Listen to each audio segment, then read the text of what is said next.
My name's Andrew Stotz from the Valuation Masterclass, and I want to welcome you here to a final presentation of one of our Valuation Masterclass Bootcamp graduates.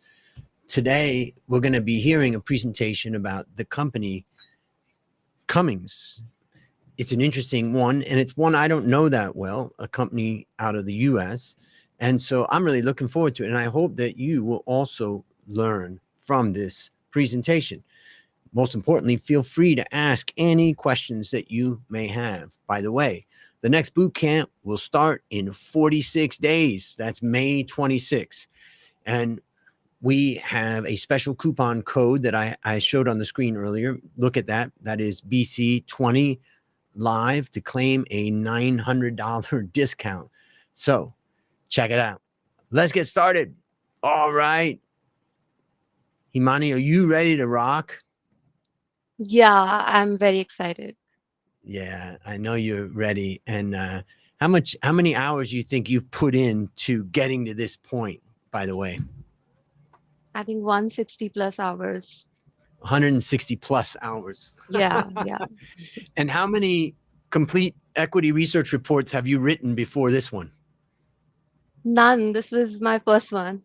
Yeah, that's what's going to be interesting. And for the listeners and the viewers out there, that's the amazing part is that we're looking at really the first attempt, and I think the attempt is excellent. So I'm going to bring up the screen right now to show your presentation. So just give me a second.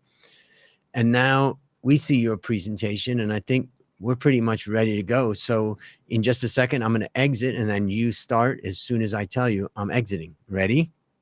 Yeah, okay. I'm going to exit now. So go ahead and start. All right.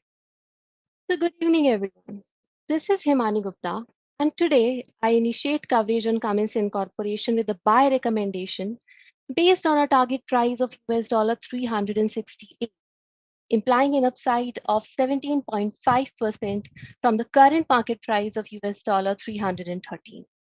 I derive my target price from an FCFF based valuation using a weighted average cost of capital of 10% and a terminal growth rate of 2%. So, today I will walk you through my analysis and valuation of Cummins Incorporation, and together we will see what the future holds for the company.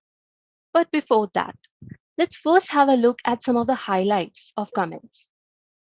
Firstly, I expect power generation and distribution segments to drive revenue in 2025. Secondly, there will be expansion of revenue in emerging markets in the near term due to high demand. And thirdly, intense competition and new emission regulations may impact profitability in the long term. One of the biggest risks that the company faces right now is extensive government regulation. And we will look at more risk about the company later in the presentation. Let's first understand what the company actually does. So, Cummins Incorporation is a US multinational power solutions leader. It operates in five segments, namely engines, components, distribution, power systems, and etc. Its major markets include North America, followed by China, India, and Europe. As of fourth quarter 2024, it held a 3.4% global market share. And its competitive advantage is because of its strong economies of scale and innovation in new technologies and power solutions. These are some of the stories upon which my entire valuation of the company is based, and on the basis of which I do recommend buying the company. Let's see them one by one. Firstly, power generation and distribution segments to drive revenue in 2025. Due to economic uncertainties, demand for trucks in North America is expected to remain low this year. Hakar and Daimler, Cummins' largest customers, forecast that retail sales for trucks will slightly be down by up to 3%. However, the company expects revenues from the power systems and distribution segments to increase by 2 to 7% in 2025 due to higher volumes in power generation markets and enhanced pricing. As a result, I expect overall revenue to grow marginally by 2% in 2025. Secondly, there will be expansion of revenue in emerging markets in the near term due to high demand. Emerging markets such as China and India contribute 9% and 5% to Cummins' total revenue. As per Cummins, India stands out as Cummins' fastest growing emerging market to about 6% year on year basis. With CPCB 4 plus norms in effect from mid 2024, India's genset market has expanded by 35 to 40%, and it supports optimistic demand in the future for emission compliant products. In both China and India, I expect revenue to rise 4 to 5% year on year till 2028, driven by power segment, robust aftermarket business, and a strong truck demand in China, leading to an overall revenue increase of 5%. Thirdly, because of intense competition and new emission regulations, it may impact the profitability in the long term. Governments in India, China, Germany, and California plan to phase out diesel powered products in the long term, which could impact Cummins' core engine sales. While Cummins is investing in alternative fuel engines, these technologies require high R&D spending and may yield lower profit margins than diesel. Additionally, competition from Tesla, Nikola, and in fact Cummins' own customers may squeeze its market share. While Cummins may continue to scale in the long term, I expect its net margin to squeeze by 2 to 3 percentage points post 2032 when the EPA regulations will be in full effect. Now, since Cummins belongs to the capital goods industry, it is very important to understand the growth outlook of this sector. As we can see from the top right hand chart, International Holding Company is the biggest company in the capital goods sector, followed by General Electric Company and Caterpillar. This sector remains extremely vital for industrial development, with global capex rising 4% and revenue expected to grow 4% in 2025.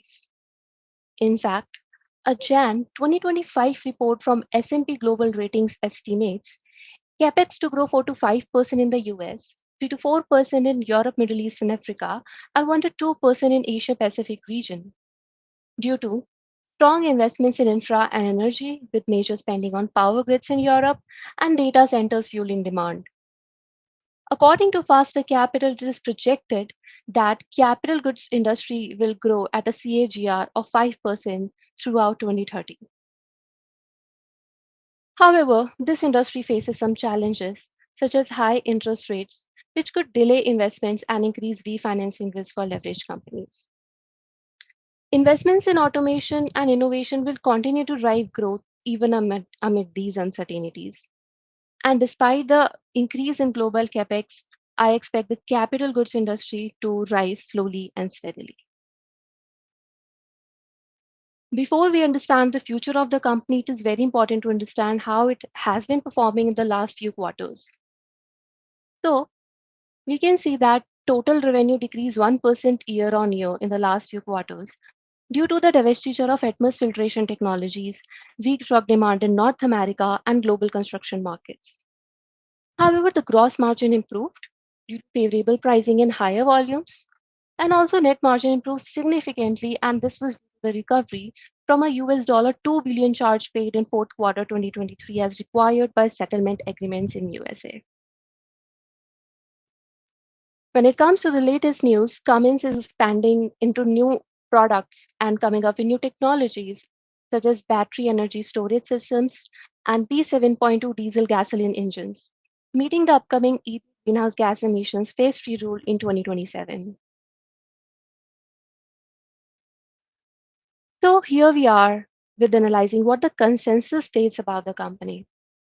A consensus rating of 2.5 suggests that analysts have a mixed view on Cummins Incorporation. That is, there is some optimism, but not strong enough for a clear buy recommendation. Over 66% of analysts hold a neutral view of Cummins, and the target price indicates a potential 29% strong upside. According to the revenue breakdown, the highest revenue for the company comes from the distribution segment of about 33%, followed by components 29% and engine segment 26%. Accelera just contributes 1% as it is in the early stages of the company, with efforts primarily focused on the development of electrified power systems and electrolyzers, meeting the emission regulations of the government. Geographically, The highest revenue for the company comes from the US, 57%, followed by China 9%, India 5%, and other countries 29%. Now, this is a framework which has been developed by A Stotz Investment Research in order to compare the company to its peers and rank it. And according to it, Cummins Incorporation appears to be moderately attractive related to 1,750 companies in the USA. When it comes to the fundamentals, valuation, and momentum, then the company seems to be doing really good, as signified by high return on equity, low PEG ratio, and the positive EPS growth. However, in terms of risk, the company ranks in the bottom 40% due to very high net debt to equity ratio, although we can see from the past trend that it has been coming down. This is another benchmark used by A Stotz Investment Research, which is called world class benchmarking. And in this, we can see that Cummins ranks in the top 20% in terms of profitable growth in the past 12 months among 1,000 to 90 large industrial companies globally. And this is both due to great profitability as well as great growth. However, we can see from the bottom line that in the past 12 months, revenue growth was not good due to demand right now, but it was strongly offset by good EPS growth, and this gain was due to divestiture of Atmos. Now, let's see some of my forecasts for the company in the coming years. I expect revenue to grow steadily in the coming years, but in 2025, I expect it to grow only by 2% because currently, for the North American market, the demands are not strong. The net profit is also expected to grow, however, it will grow at a slower rate. I expect net fixed asset to grow for the company in the coming years because in the annual report, company states that it will increase its capex. I also expect current ratio and liquidity to improve for the company because of increased retained earnings. And following that, our net debt to equity ratio will also do good from 0.5% in 2024 to 0.2 in 2027. Now, coming to our capex, the company states in its annual report that in 2025 it will do capex of around $1.4 billion to $1.5 billion. And as per my analysis, the company always follows what it says. So I expect $1.4 billion 2025 and I increase my capex in the coming years in line with that, assuming that they will invest in new R&D projects and new technologies. The free cash flow to the firm is also increasing in a moderate manner. Okay, so in terms of relative valuation, when we compare a company to markets, we can see that Cummins PB to ROE multiple related to US peers in the global market, indicating that the stock is undervalued. In terms of PE also, we can see that Cummins is undervalued in comparison to the USA and the world. However, it is expensive than the Asian market companies. For 2025, I expect EPS growth for the company to be negative because of which our PE to EPS multiple becomes unmeaningful. So, I derive valuation for my company assuming a cost of equity of about 11%, weighted average cost of capital of 10%, and a moderate terminal growth rate of 2%. And using a FCFA based methodology, I arrive at a target price of US 368 per share, indicating a 17.5% upside as compared to the current market price. If I do my sensitive analysis and assume that things appear to be more optimistic than I expect, then uh, it will result in a target price of US 394 with a gross margin of 27%. Conversely, in the pessimistic case, the gross margin is assumed to be 23%, yielding a value of US 341 per share. Now, finally, coming to the risk of the company. Extensive government regulation is one of the biggest risks of the company right now. It is extremely uncertain, and complying with new regulations may be challenging and expensive, and it may hurt its market competitiveness. Secondly, many companies all over the world are planning to phase out diesel powered products, which may impact its diesel business over the long term. Thirdly, company already faces competition in the diesel engine business. And when it is transitioning to new technologies, it may lead to additional competition from the companies like Tesla and Volvo from expanding technologies. Lastly, from its suppliers. And any impact in their delivery may impact its ability to deliver products to the customers, harming its profitability and cash flows.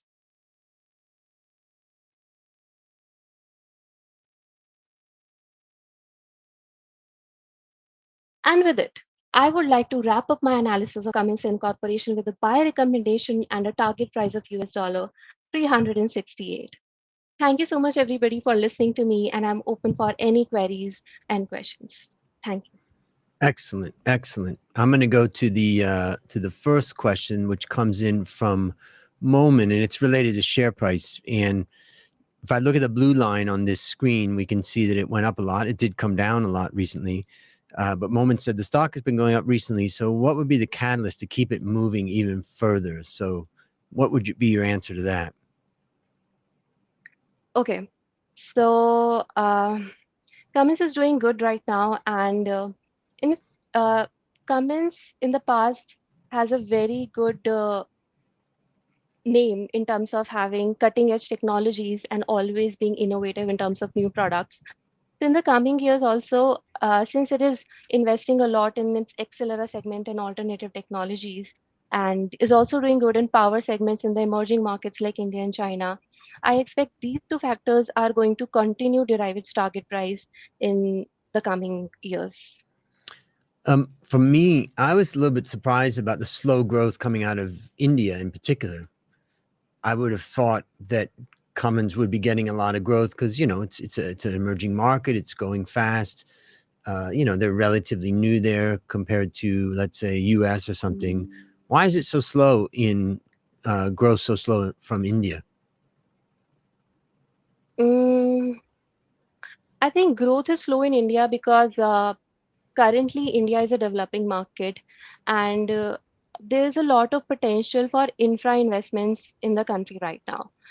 So even though there is demand coming from India and Cummins is expanding there, but Cummins expanding there also depends on how much India expands in itself in terms of infra and energy. The demand would come from India growing in itself. So that's why it is slow. But as India adapts itself in the coming years and continues to grow, I think it would be giving great boost to Is Cummins. is Cummins a premium product in India, so it's not going to capture like a mass market or something like that? It depends on the product. Like if it comes to the gen sets like diesel generators and the data centers. So Cummins in these two sectors have the largest market share in India. So about 35%.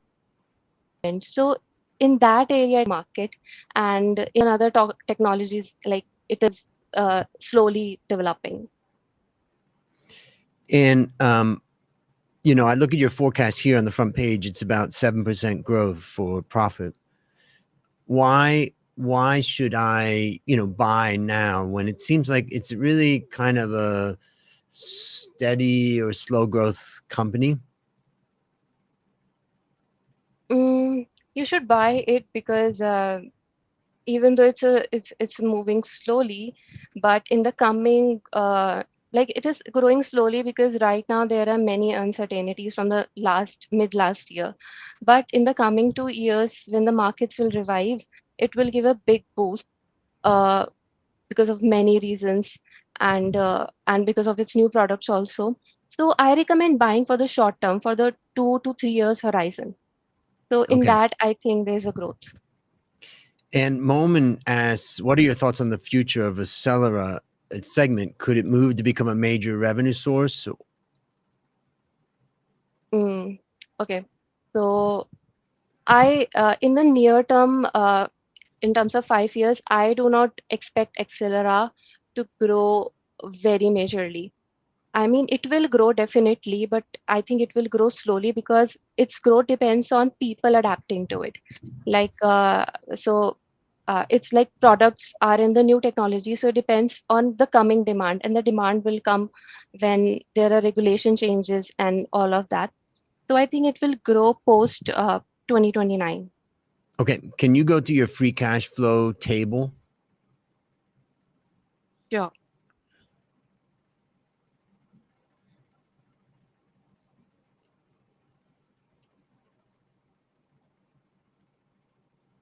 Okay, so we got a good question from Babu Rao, who says, "Why would there be a significant reduction in the change in net working capital?" Maybe just talk about the net working capital line. We can see it's pretty big, negative in 2022, and then big positive in 2023, and then big negative in 2024. What are your thoughts about your forecast? Okay, so I think if I see the past years, there's a huge fluctuation mainly because of change in accounts payable. And it depends on the company's policy base. Like in some years, it decides to pay accounts payable. In some years, like it increases inventory. So in future, it is not very certain in terms of the growth prospects. So I basically normalized it in the coming years Okay. on the basis of the Yeah, I past. guess if you look at the ups and downs in the prior years, it works out to, a small negative number, which is what you end up coming up with. So, because the concern is if you Yes, were too yes. negative on that, or it was too much of a negative that uh, it would, if it's too low of a negative as it is right now, there's the risk that it could be higher, and that Hmm. would reduce the free cash flow to the firm and therefore reduce the value. But I think if you're doing it as an average, and thinking of that, I think you're okay. Let's look at Geary says, will Cummins invest more in hydrogen technology to meet emission regulations or go full into diesel?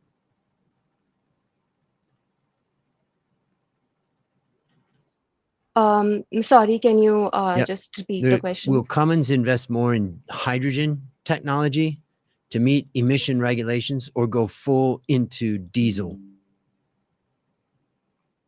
Okay. So I think right now Cummins is investing more in diesel products, and not specifically diesel products, but in terms of developing technologies to make diesel products more emission compliant, so that like it can meet the standards that the US government sets and the other countries sets. So right now it is investing more in the diesel business.